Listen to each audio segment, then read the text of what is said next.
Le Seigneur cherche à avoir une race d'hommes, un homme corporatif, chez qui ses propres pensées, ses traits caractéristiques sont reproduits d'une manière morale.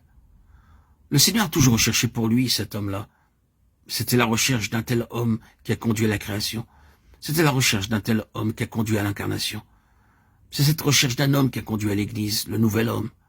Dieu est tout le temps en quête d'un homme pour remplir son univers. Non pas un homme en tant qu'unité, mais un homme corporatif rassemblé en son Fils.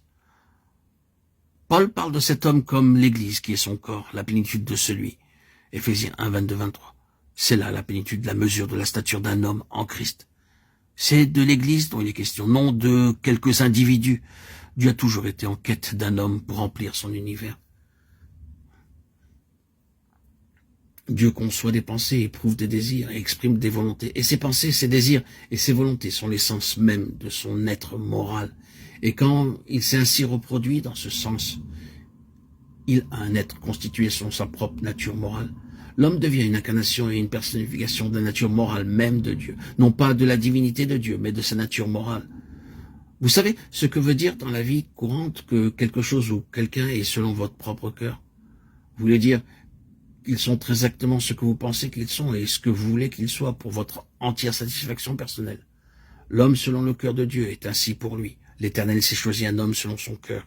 1 Samuel 13, 14. Il y a une autre chose qui définit cela à un certain degré, qui met le doigt sur la racine de la question. Qu'est-ce que l'homme selon le cœur de Dieu? Qu'est-ce que Dieu a cherché dans l'homme? Le verset des Actes nous dit qui accomplira toutes mes volontés. Actes 13, 22. Si vous regardez la note marginale de certaines traductions, vous verrez bien que volonté est au pluriel. Toutes mes volontés, c'est-à-dire tout ce que Dieu désire, tout ce que Dieu veut, la volonté de Dieu sous toutes ses formes, dans toutes ses voies et ses requêtes, dans tous ses objectifs. L'homme qui fera toutes ses volontés est l'homme selon le cœur de Dieu, celui que Dieu a recherché. Les paroles se rapportent en premier lieu à David. David, en tant qu'homme selon le cœur de Dieu, est clairement mis en relief de plusieurs manières. David est mis en contraste avec Saül de façon frappante. Quand Dieu eut déposé et mis de côté Saül, il éleva David. Ils demeurent opposés l'un à l'autre et ne peuvent jamais occuper le trône ensemble. Si David doit venir, alors Saül doit partir. Si Saül est là, David ne peut pas venir. Cela est très clairement montré dans l'histoire. Mais notons qu'en cela, nous sommes confrontés à des principes de base, non pas simplement à ce qui est historique et à des personnes du passé.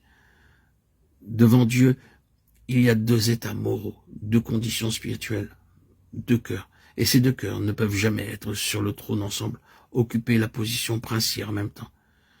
Si l'un doit être prince ou dans la place d'ascendance, d'honneur, de mandataire de Dieu, l'autre cœur doit être complètement mis de côté.